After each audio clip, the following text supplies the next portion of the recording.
Okay, I'm gonna finish this up here. Wow, it seems to be even bigger screen than it was before. Check my settings. So all I really got to do at this point is tap out the oil, make sure it's topped off, grab the 100 weight in case I need a little bit, make sure everything's working properly. So you see, I'll set out here. Let's see if you can see this a little bit, kind of hard. But yeah, there's no more bubbles.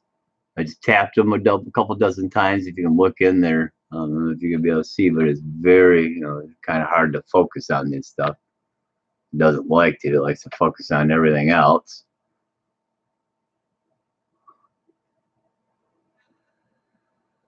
But it's nice and clean. There's no bubbles.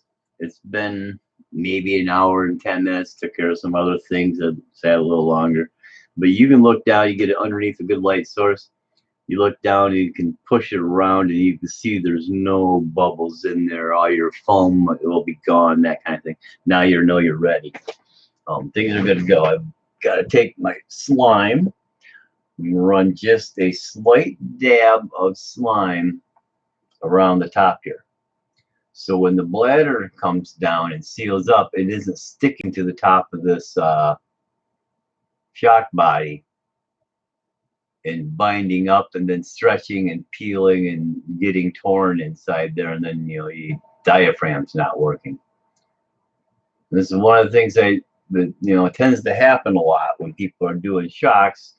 They got a diaphragm shock, they put the shock together, they just kind of screw the tops down, and it kind of drags that diaphragm, and it can rip it because it's being held in place and then getting drugged sideways as you turn the cap till it's tight.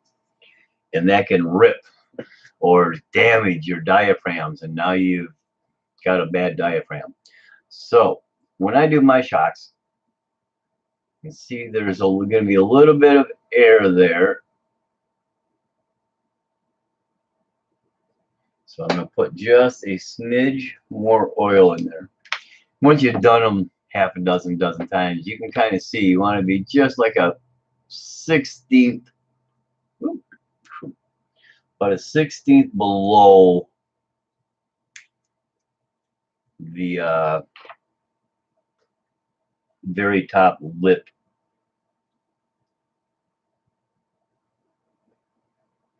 of the inside of the shock body.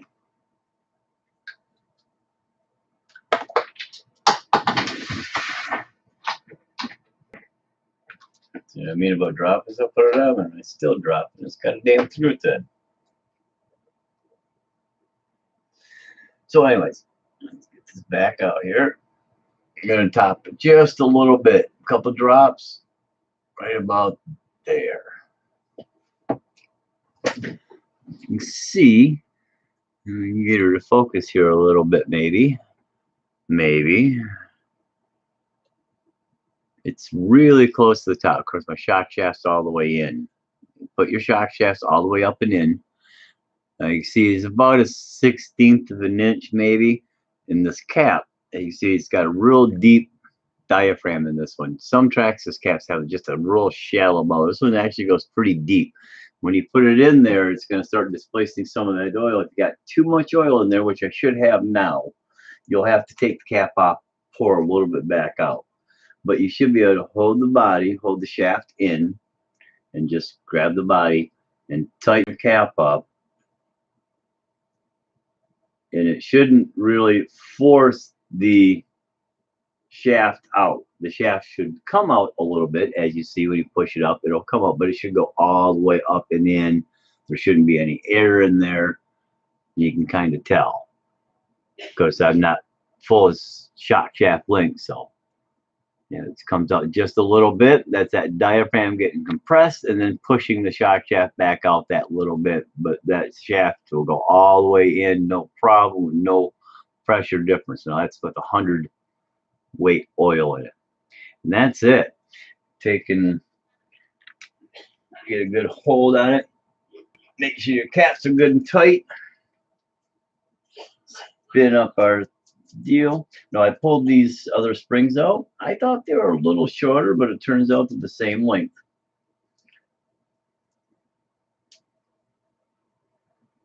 You gotta pull your spacer up because your cap's got to go in there. And these are the Traxxas caps. So they'll hold the Traxxas spring, which is a wider diameter than the one that came on the shock stock. Obviously, that's a little loose. I might use those 100mm shocks that I got that came with that unit. That's pretty much it. That shock shaft is pretty close to ready. You got to reseat your bumper. You know, use a little force and push that all the way up there so your bumper's seated. Still a little loose.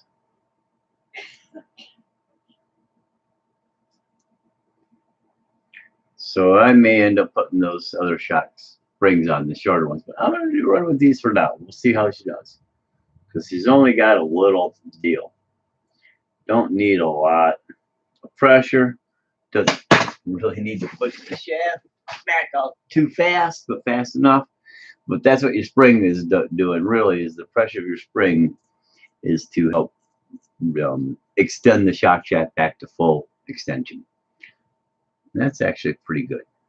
We'll run like that. And now one more. Same thing with this one. Might be an air bubble or two at the top. Now this is the one I did first and had a little air under it, and I created a little foam in there. Make sure she's good.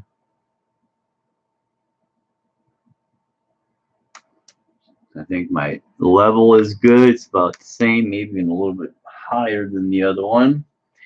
A little bit of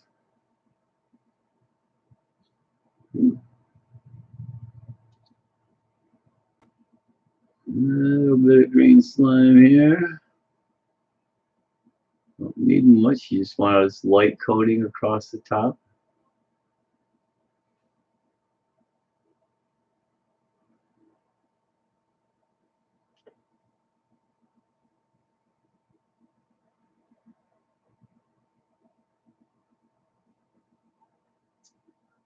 Recording, yes? Mm-hmm. Okay, well, I just put it on another 10 minutes. Okay. Yeah, I figured still, I heard a ding. Yeah. I was just going to run out and check. I figured it wouldn't be ready.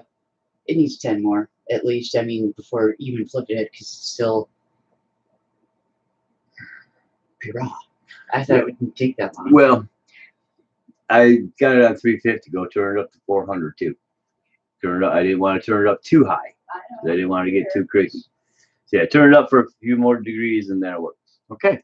You can get this one together. Cap on nice and tight. You can see it comes out just a little bit. Goes all the way out. Moves nice and smooth. Retracts out just a little bit from the bulb. So that's about the same. Now they got actual shock testers that you could buy and put on. I don't have those. Of course, my fingers are guesstimates, but close enough for what I'm doing for right now. But if you really wanted to get finicky with your shocks, they got shocks testing systems with springs and basically little weight, torque, tension gauges, and you can compress the spring and the shock shaft, and it kind of tells you a little bit about the tension of the fluid, and then the spring.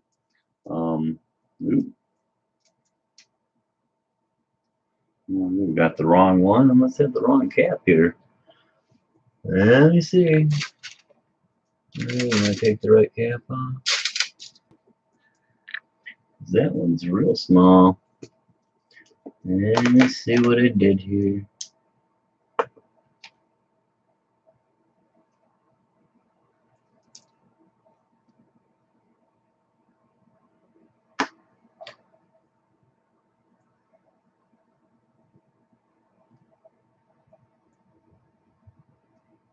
Dang, those are kind of bigger.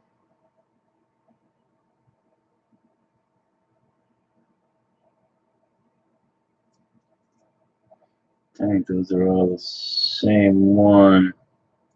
I might have to find a couple different shock bottom caps, because these ones, I think they're all the smaller cap ends for the smaller springs. I thought there was another cap end. I'm sure I got them. I should have them somewhere. I wonder where I may have put them on the other rig when they actually had to buy a pack.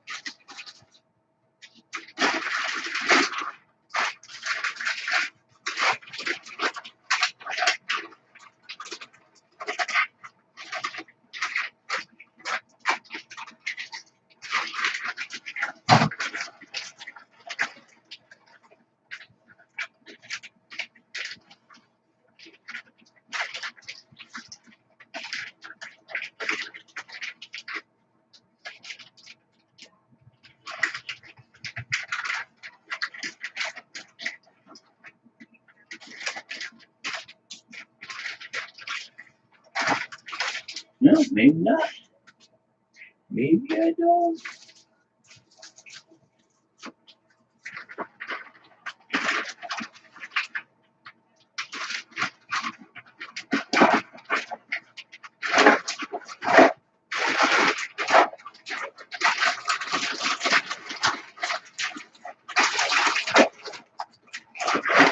I've got some around, some other things. I'll have to dig up a set of shock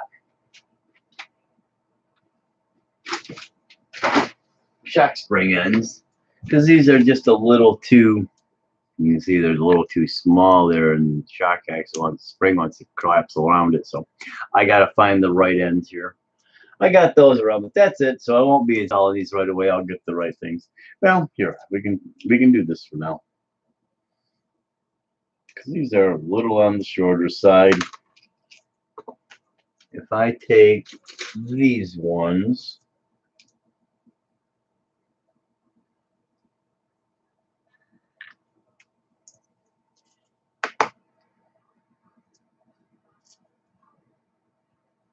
put the black ones on here for now. These are a little stiffer spring, and it shouldn't hurt. Put the black ones on there.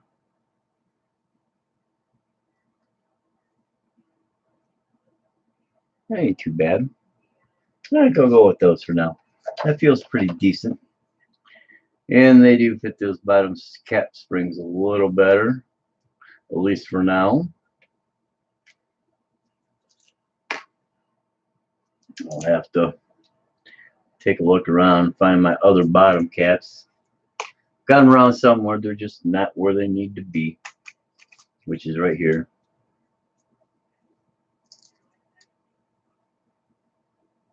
Of course, these collars are real tight now, pushing these are stronger springs and longer springs. Now what you can do to set adjustments, as one option, take your collar, your stock slash, slide on collar, snap that onto place. It's just going to be sitting there, and then raise your lip up to it. Pop it out, get it a little loose so it will pop out.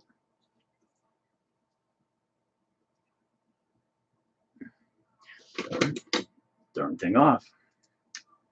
Do the same thing over here. Adjust your collar up. Same thing, make it snug, back it off just so it's loose. Pull your collar off. There you go. Now, what some people will do, a little bit of blue Loctite. We'll turn that down a little bit.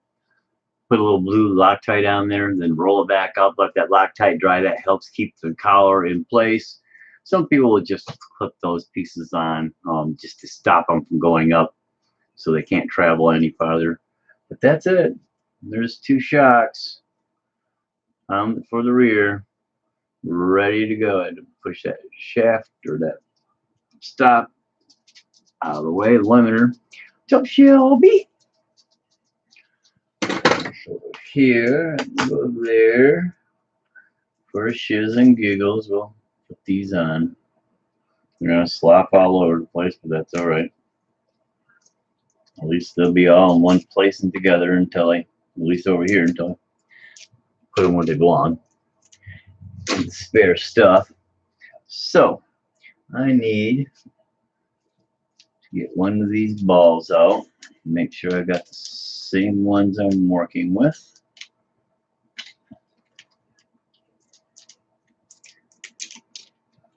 This one seemed to knock the ball out. It's laying in one of my bags or a tray somewhere. So we'll just slap this one in there. It's in the same way. Okay. Collar ring is off that way. It's up the front.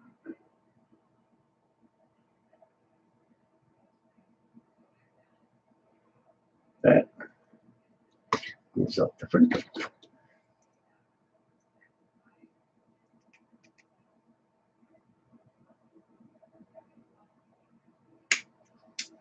Just like that in there. Bring this over here. How you like that stand? And we'll install these bad boys. Now let me see. Well, I'm probably gonna need to put a spacer on these. I might be able to use that. Let's see how they line up here. Yeah, I'm gonna need something to stand it off. Let's try that old piston that's all beat up. It'd be a nice little spacer. Okay.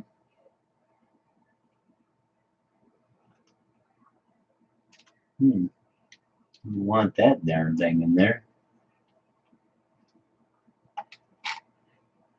Go ahead and peel that out. It's Phillips head screws with these cheap shocks. So that is the bad side. Throw those damn things out. Here's the one downside to those units. You get Phillips head screws with them. Okay. Go through our shock piston spacer.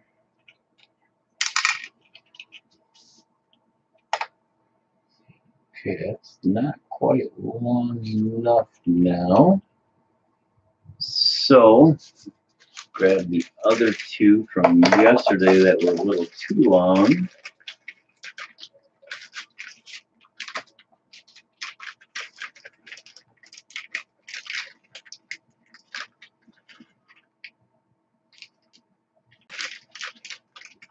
There.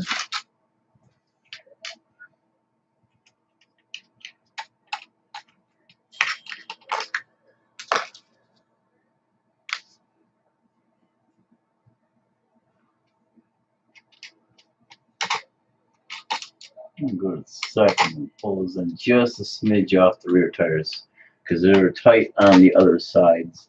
So they will be tight on this side. Yeah, go like that with it. And now, there it is. So I had it in here. I know I did.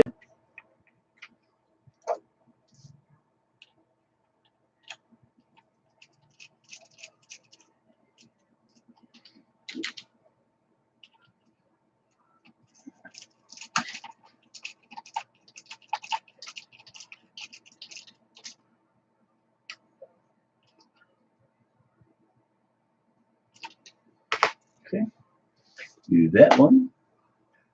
Get the screw out. Go to the second one. This is where I need to grab one of my little washers here. We should have one in here maybe.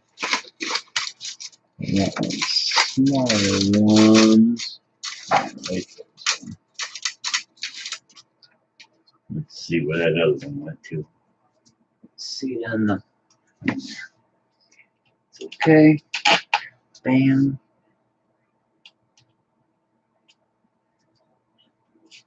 Bam. Oh, yep. Got the spacer. There we go. In there.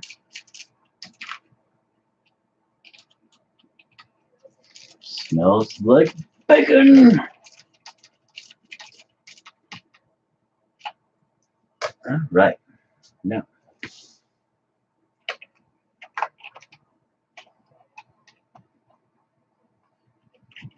back in the outer hole all the way.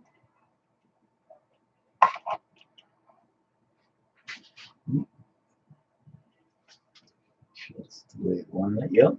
Make sure the shaft actually ball end is set in the right way to go into the unit here. Come.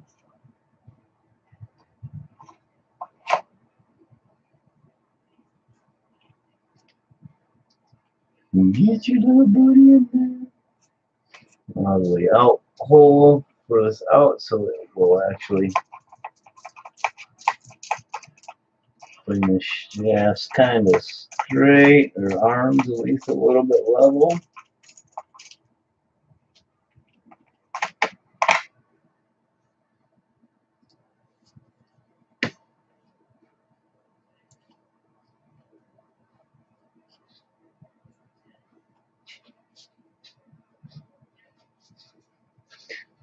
Spin.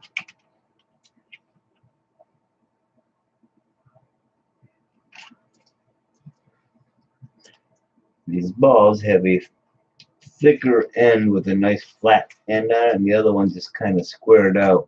Make sure you put that thicker end to the arm so it doesn't dig into the arm. It kind of flattens into it and doesn't dig into it as you're tightening up the shocks. There we go.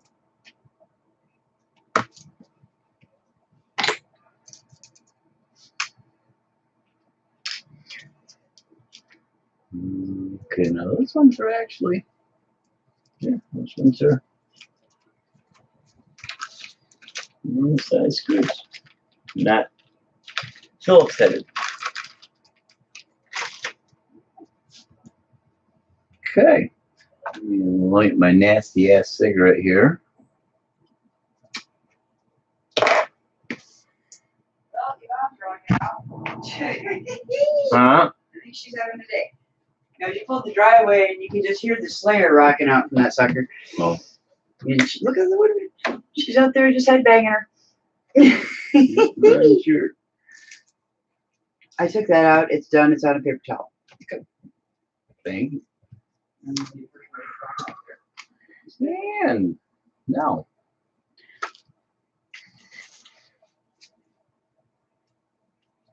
Not getting a lot of travel. I didn't measure these like I did the other one, but I cut everything the same, so they should be identical. Yeah, I'm only getting half-inch or so travel there. Put her down. There's no engine in there, and I'm going to be putting that drag race tranny in here, so it's going to have more weight. So springs are a little tight because they are pushing everything right back up, and they shouldn't. You should settle, and basically you want it to kind of settle flat. So I'm just going to crank them all the way up.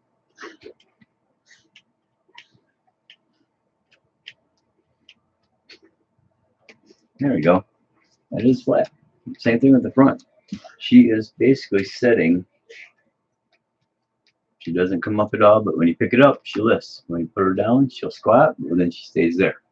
So that should be pretty good. It should settle in fairly close to level. And we'll go on with a little further. How long was that one? 25 minutes just for that little bit. Wow. Okay, well, that's how you do it. It really doesn't take much. You can take a $20 set of shocks or a cheap old beat up used set of shocks, throw some, quality, parts, a little bit of quality time, and the, secret ingredient, green slime. Get yourself some of that to rebuild your shocks, because it really is the shiznit. And that's it. You do that and you will have some happy compression, suppression, suspension parts. Your shocks will really enjoy working properly. A little bit of nitro fuel tube line to make limiters on the inside and outside, so the shock shafts don't extend too far out, raising you up too high, what have you. Now you'll have to adjust those. You may have to go through your shocks 2 or 3 times, different lengths limiters. for extension out of the body, how much it actually compresses into the body for a limiter underneath, above the shaft, between the body. Sorry, I got the hiccups. So there's a few things that you can and will likely have to do in your system of tuning as you're going through the suspension changes, trying to make your launches go straight. So that's it. There really isn't much. I spent, basically an hour and 45 minutes on these couple of videos. If I just did it, I'd have it done in about 20, 25 minutes. But I want to kind of take videos and say, look, you don't have to spend top dollar. You can if you want to, but there's a lot of things you can do to actually save money. I got 3 sets of shocks built, running smooth, working fine, need a little tuning once I get on the road. But I paid less than 1 pair of high-end quality shocks from Proline, Traxxas, factory team. And now I've got, instead of $120 for 1 vehicle, 3 vehicles is $360. If I bought Proline shocks, $69 a pair, basically you can get them for $60 if you look around. So basically $120 a pair for a car. 3 cars, that's $360. I've got less than $60 into my shocks. And that other $300 that didn't go into my shocks are now going into my, instead are going into the Drag Race Concepts tranny, ceramic bearings, Drag Race Concepts 0 degree front end, the carbon fiber parts, the carbon fiber from Drag Race Concepts on the back end. So for the $300 that I didn't spend on suspension pieces for all 3 of my rigs, I outfitted all 3 of my rigs with those 3 items. So there's a lot of trade-offs. You could just buy tires. $300 and rear tires is a lot of tires. But yeah, I just wanted to kind of bring that to your attention. You could really save a lot of money just by being a little bit of DIY or a little skimpy. Now, the difference is don't buy cheap junk. You have to buy inexpensive stuff. Cheap and inexpensive are very different when it comes to quality. Cheap works but falls apart, can't fix it. Inexpensive is inexpensive, and you can make it way better with a little work, a little oil grease, and a few parts. And on these inexpensive shocks, these Chinese RC all-wheel drive shocks that I've been building myself, I find the pistons, they're just not quite that great. So I will most likely go through the fronts on these ones that I did yesterday in the beginning of this video, redo and get some actual Traxxas pistons, sit them down like you see me with the Dremel and the file, and getting them spun and spinning down so they fit the bodies really nice, and then turn around and build them up from there. You do that, you're going to have a really smooth shock. Like I said, you can't see it much. You can see it a little bit there. These fronts ended up being just a little softer, and that's because those pistons aren't quite snug in the body. So there's a little bit of, as you would probably want to call it, blow by coming beside the piston on the side of it and not through the gauge holes. Putting Traxxas 2 or 3 hole shock holes in there. If those backs had 2 holes, I think they'd be even a little bit better. So I'm probably going to buy a bunch of 2 holes and 1 hole pistons from Traxxas, so I have a bunch I can modify and get the rest of these shocks done upright. I still got to do 1 more set where I should be putting the Traxxas pistons in. But that's about it. All right, man, another half hour. You guys have a good one. Thanks. Bye.